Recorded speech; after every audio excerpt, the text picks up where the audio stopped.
Salutations, dans cette vidéo je ne vais pas parler de courts-métrages ni de séries, mais bien de films d'animation qui m'ont marqué par leur côté insolite, bizarre, malsain et généralement sombre.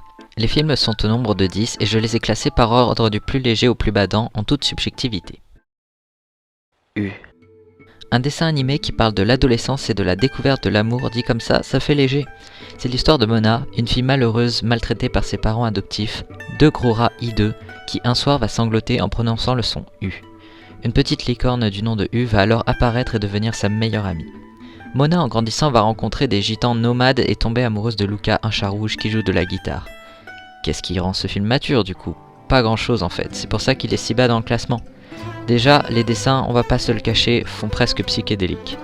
Les thèmes abordés tels que la puberté, la maltraitance d'enfants, les blagues et insinuations érotiques, le deuil, l'abandon font que ce n'est clairement pas destiné aux jeunes enfants. Et je vais vous raconter une anecdote personnelle, mais je suis allé le voir avec l'école au cinéma alors qu'on avait 7 ans à tout péter. En même temps, ils nous ont également envoyé voir Océan et sa scène traumatisante de la boucherie marine. Les sorties cinéma, c'était une autre époque. Je suis plus à l'école, mais j'ai l'impression que les gens font plus attention à ce qu'ils vont voir grâce à internet, car il est encore trop ancré dans les consciences que l'animation sera destinée aux enfants alors que ce n'est pas toujours le cas. Transition pour parler d'un autre dessin animé que j'ai découvert grâce, ou à cause, de l'école. La prophétie des grenouilles. Pour le coup, le film là a vraiment l'air destiné pour les enfants.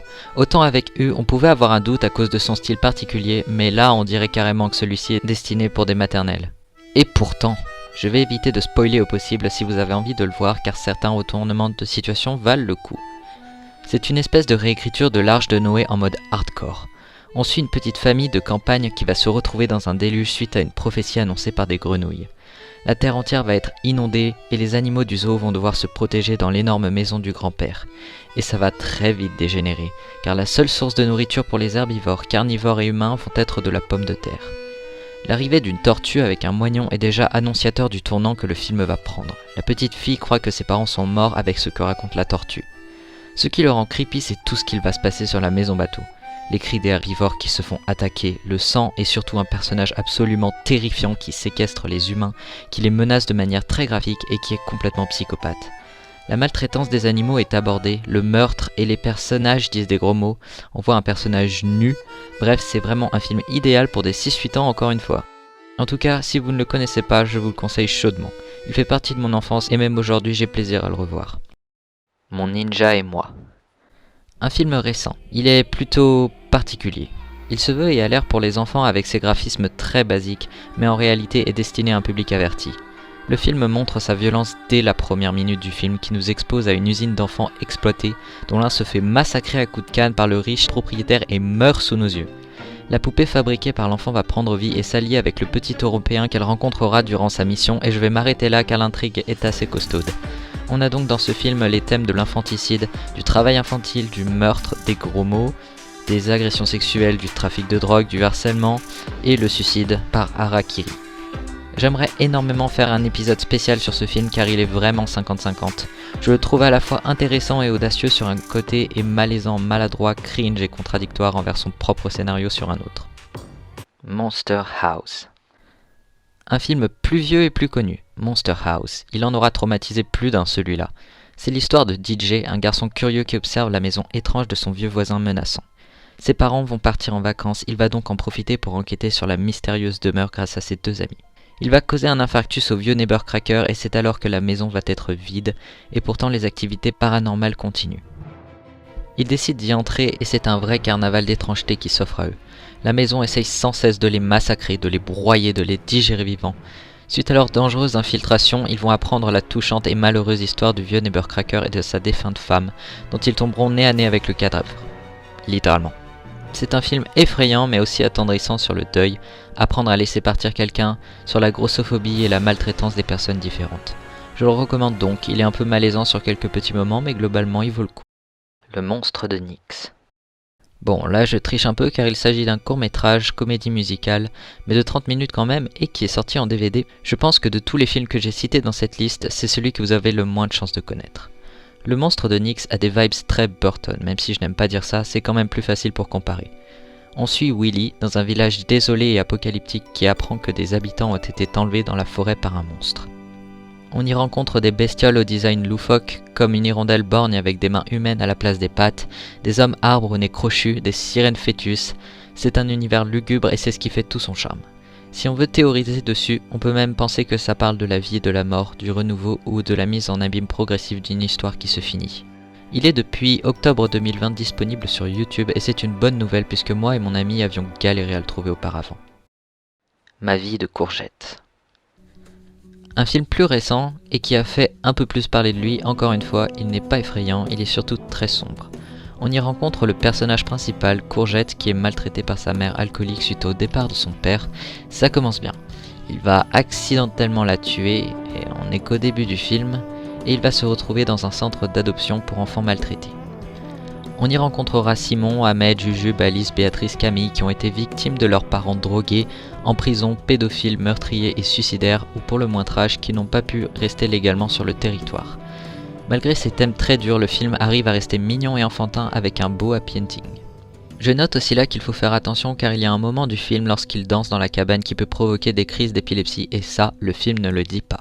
C'est très touchant car ce sont des enfants qui commencent mal la vie mais qui gardent la tête haute et sont très courageux.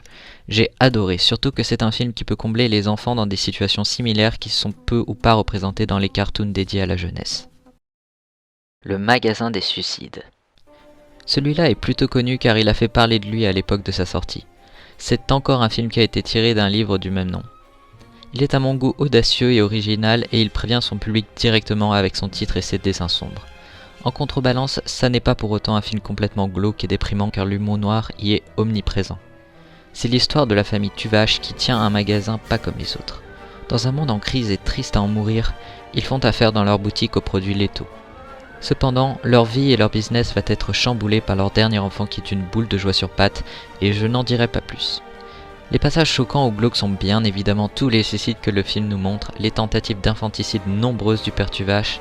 Ça fait un moment que je l'ai vu mais je pense qu'il ne se prive pas également de dire 2-3 gros mots. Malgré son ton humoristique, le film nous offre quelques moments de réflexion des personnages sur l'avenir, la transition, le changement et la dépression. C'est un film qui arrive à émouvoir, à faire rire et à mettre mal à l'aise à la fois. D'ailleurs, petite digression, mais une des scènes risque de vous faire grincer des dents comme elle me les a fait grincer à moi, car il y a une scène effectivement dérangeante, mais là où c'est un problème c'est sur le plan moral. Il y a une scène voyeuse où le petit frère et tous ses amis se cachent pour regarder sa grande sœur danser nue, et c'est présenté de manière mignonne et joyeuse dans le plus grand des calmes.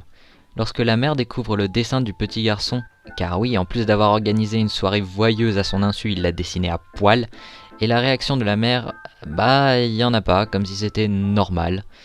Le voyeurisme c'est pas normal et c'est encore moins mignon à n'importe quel âge. Marie et Max. Un moins connu pour cette fois. Marie et Max est un film très touchant et poétique qui parle de l'amitié à distance entre une petite fille pauvre, maltraitée et malheureuse et un américain juif autiste et obèse. C'est le pire résumé que je puisse en faire. Après réflexion, on dirait le début d'une blague douteuse. Ils vont chacun raconter leurs mésaventures, comme Marie à l'école qui est moquée par ses camarades, mais aussi partager à distance des anecdotes simples et mignonnes. C'est un film à la fois drôle, inspirant et touchant. Il n'est pas tout public ni family friendly, mais il a su trouver son public dont je fais partie, et on l'aime ce film. On devine un peu plus son ambiance car il est entièrement en noir et blanc et les graphismes pâte à modeler ne sont pas exactement mignons. Ce film parle de l'alcoolisme, du suicide, de la mort, de la neuroatypie, de la dépression, des troubles alimentaires, de la solitude. Ça reste donc dans l'ensemble costaud, mais je le recommande à 100%. Psychonautas. Ou Psychonautes en français.